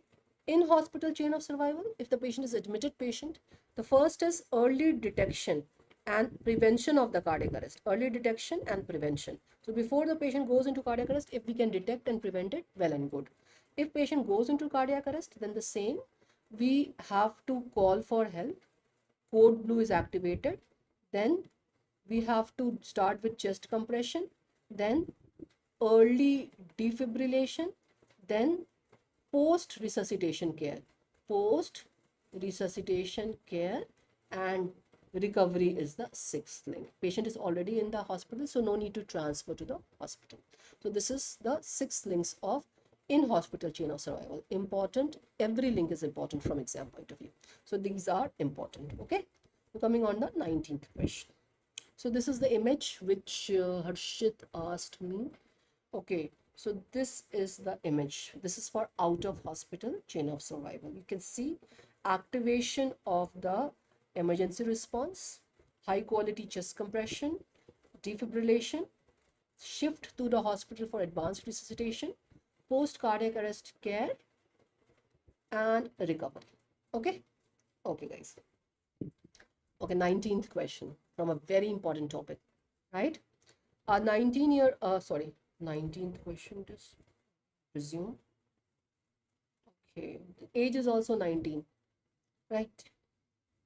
Okay, 19 years old female developed masseter muscle spasm after IV succinylcholine. EtCO2 progressively increases, heart rate increases, temperature raises. Management include all except. So all are done for the management. First, you need to recognize the condition. It is malignant hyperthermia. Malignant hyperthermia. This is malignant hyperthermia. Okay, malignant hyperthermia. Okay, so in malignant hyperthermia, what do we do for management? We stop the triggering agent. First thing which we do in management of malignant hyperthermia, we stop triggering agent. And what are the triggering agent? The inhalational agents. Your triggering agents is succinylcholine and your halothane, your isoflurane, your sevoflurane, your desflurane. These are the triggering agent. We have to stop them. Okay, everyone? Okay. And second thing in management is we give dantrolene. This is the drug of choice for managing. It's antidote, IV dantrolene. And third, symptomatic management. Symptom is managed. Symptomatic management. Okay. Okay, everyone.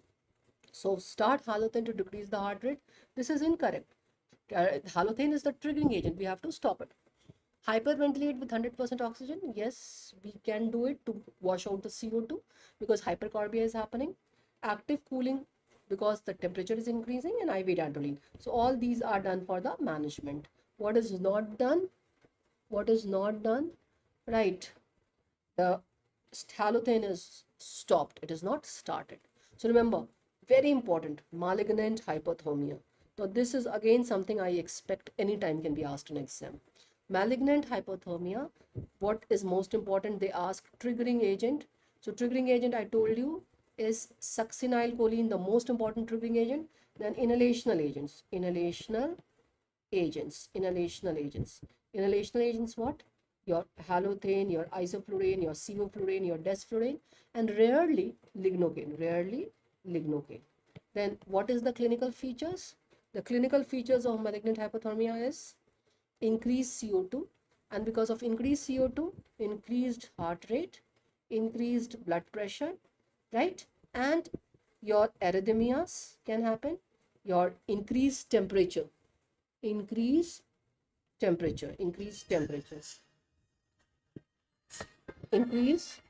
temperature. Just a second, guys.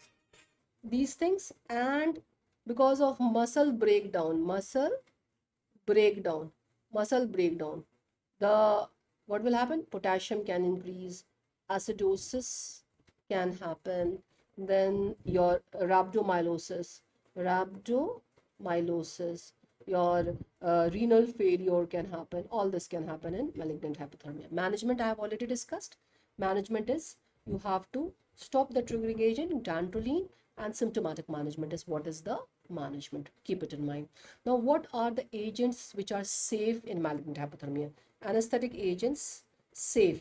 So, what are unsafe? We will give the counter part of it. Succinylcholine is unsafe. So, safe one which we can use is your the safe one which we can use is non-depolarizing neuromuscular blocking agent. Then IV anesthetic we can use, right? So non-depolarizing neuromuscular blocking agent, IV anesthetic agent, nitrous oxide we can use, xenon we can use. These are considered safe. So this can be asked in exam. Okay, got it? Okay, coming on the 20th question. A patient with history of ischemic heart disease scheduled for surgery. He's on tab aspirin, Medular, enalapril, and multivitamin. Which of the following is correct statement regarding the preoperative control of the medication? Perioperative medication management. Perioperative medication management. Okay. Aspirin needs to be stopped as it is associated with increased bleeding. We have already discussed. Aspirin, low dose aspirin doesn't increase the risk of bleeding. It is never stopped. So incorrect. Aspirin dose needs to be increased to build up the analgesia efficacy. Incorrect. We never increase the dose of aspirin. Medular should be stopped to increase the cardiac output because medular decreases the heart rate. Incorrect. It will increase the myocardial oxygen demand if we will stop it. Enalapril should be stopped. Now this can be. I told you previously also that the AC inhibitors and ARBs can be stopped depending upon the choice of the anesthesiologist. I can continue it, I can stop it. Both the statement can be correct. So D is the answer. Now this is an expected question for the exam again. Has been asked recently and I expect again to be asked. So it's the very important. I have already discussed with you all the points of perioperative drug management. So remember guys, for other important drugs, steroids, if patient is on steroids, we continue with perioperative supplementation. We continue with perioperative supplementation, right everyone? Then your oral hypoglycemic agent. So oral hypoglycemic agent, the last dose is omitted.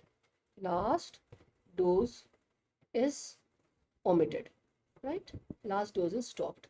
If patient is on insulin, then if it is short acting, we stop the last dose. Stop last dose. And if it is long acting, we give 1/3 of the dose. So just increase little bit of your knowledge. Okay, understood? Omit the last dose for the oral hypoglycemic agent. Got it? Okay, next question. Which of the following side effect of neostigmine is not reversed with atropine or glycopyrrolate added to neostigmine? Now guys, this is from again a very important topic, very commonly being asked. The reversal agent. Reversal agents are divided into two types: the direct and the indirect. The direct reversal agent is your Sugama-dex, and this is mostly used against rocuronium, then vecuronium, and then pancuronium, right? Mostly against aminosteroid, right? This is causing a direct binding with these drugs and reversal. So Sugama-dex can reverse any any kind of block. It can even reverse the intense block, and it causes immediate reversal, right? So Sugama Dex is something which we are blessed with in having. Now, indirect reversal agent. Indirect reversal agent is, the indirect one is your neostigmine, right? So neostigmine, which is anti-acetylcholinesterase,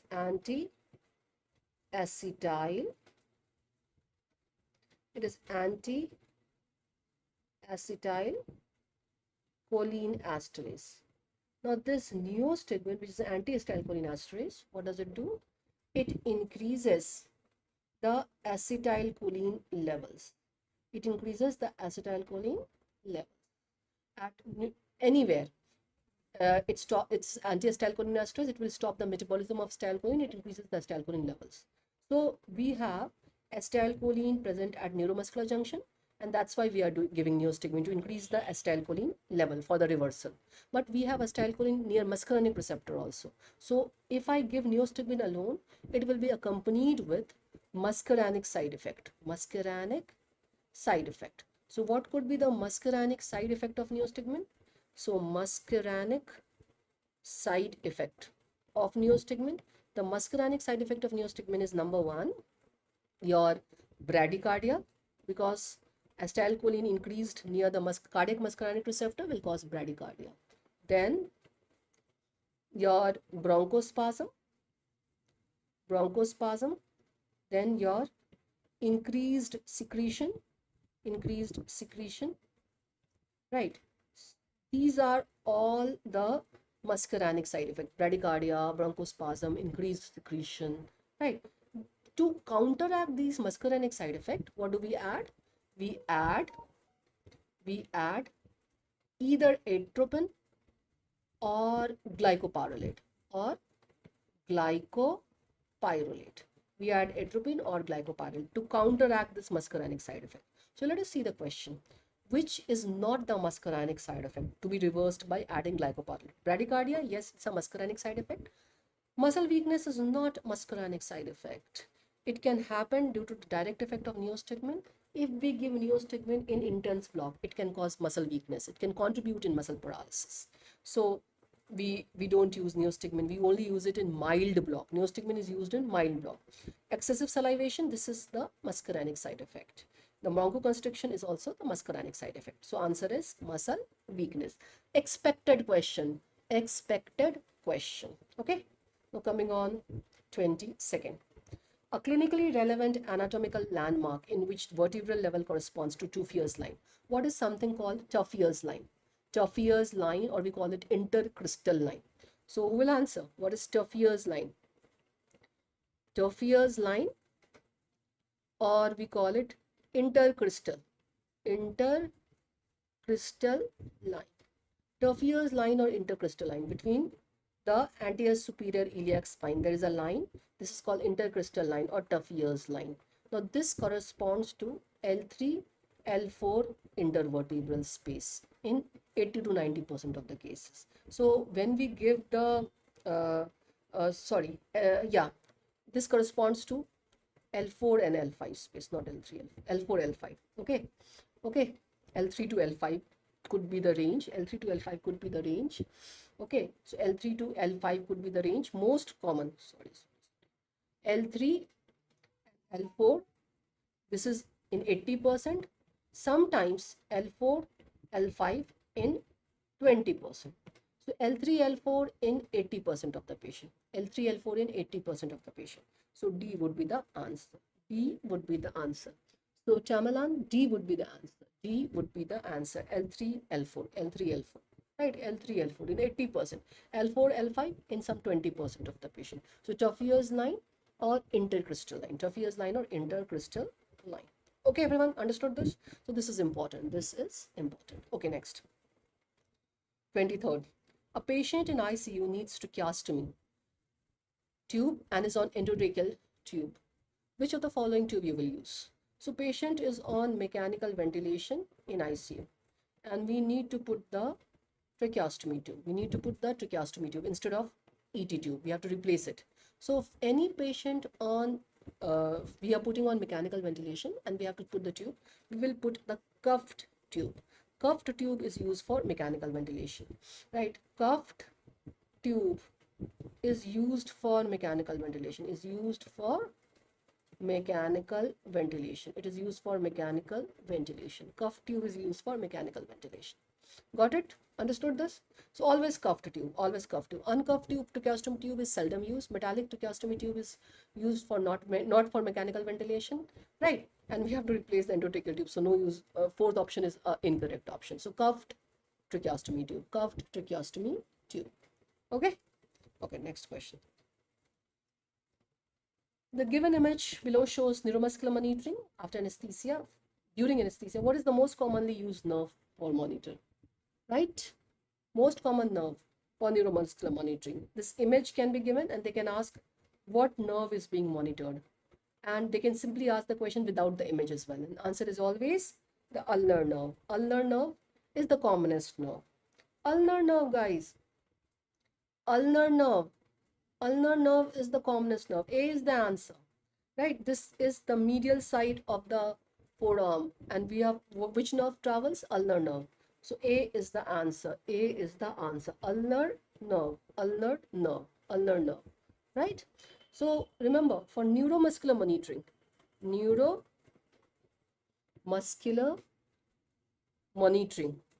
the most common nerve we use is ulnar nerve.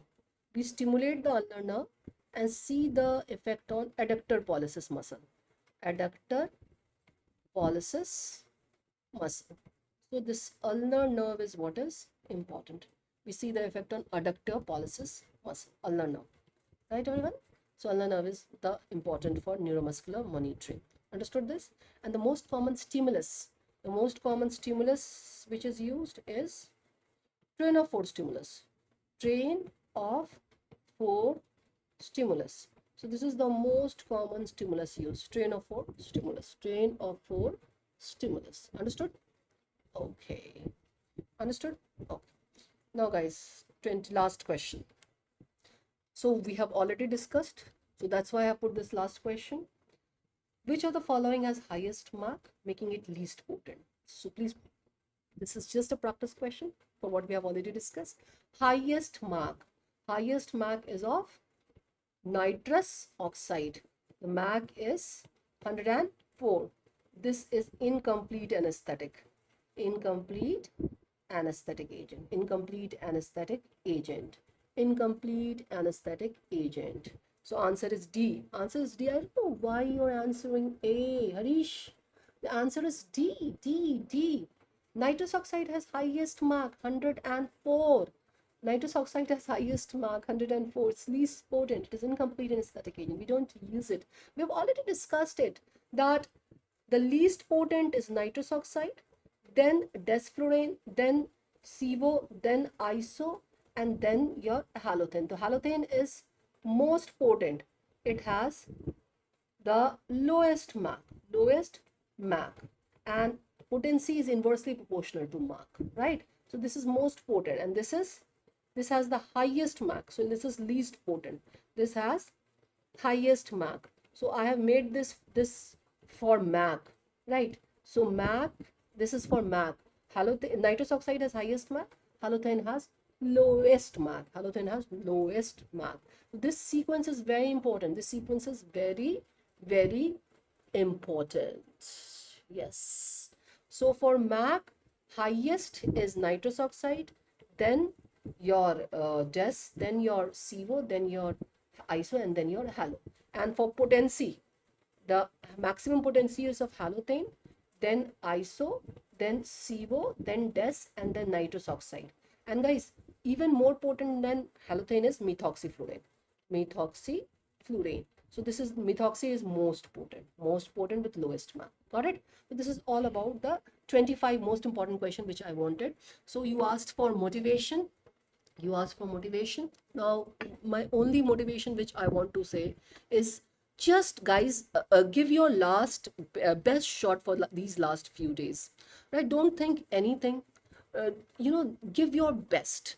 try to utilize whatever time you have in just going through all the subjects. If you have not done any of the subject, go through the notes of the subject and recent PYQs. For PYQ, what you need is 100% accuracy. And if you just solve the PYQs also and not solve the questions, I mean the question banks, then also it is, I mean, you can have a rank, you can clear the exam. PYQ is most important, right? And give your best shot. Try to study as much as possible for maximum hours, because these are last few days. Give your best shot, right? Yes, PDF I will share, definitely I will share the PDF today itself. So any other question? And I will take the PCM and I'll go to sleep, though I slept for long hours in afternoon as well, right? I slept for 4 hours in the afternoon because I was not well. Again, I'll go to sleep. Tell me, guys. Any question? No question? Thank you so much. Thank you for your patient listening, right? Bye-bye. Take care. And I always smile. Definitely, I always smile. Even in high fever, I smile, guys. Okay, bye-bye. Good luck for your exam, right? Best wishes. Good luck. Yes, Harish, for some days, no sleep, give your best shot. Then, you have chosen a branch, medical science, which is so very difficult subject, right? So the thing is that you have to be best in it, you have to work hard. We are the most hardworking people. The doctors are the most hardworking people, and we have no other alternative. We have to work hard. Okay, bye. Right? Uh, bye. Bye bye. Good night. Yes, methoxy has lowest mark, dapaxine. It has lowest mark. It has lowest mark. It is most potent. It is lowest, least potent. It is least potent.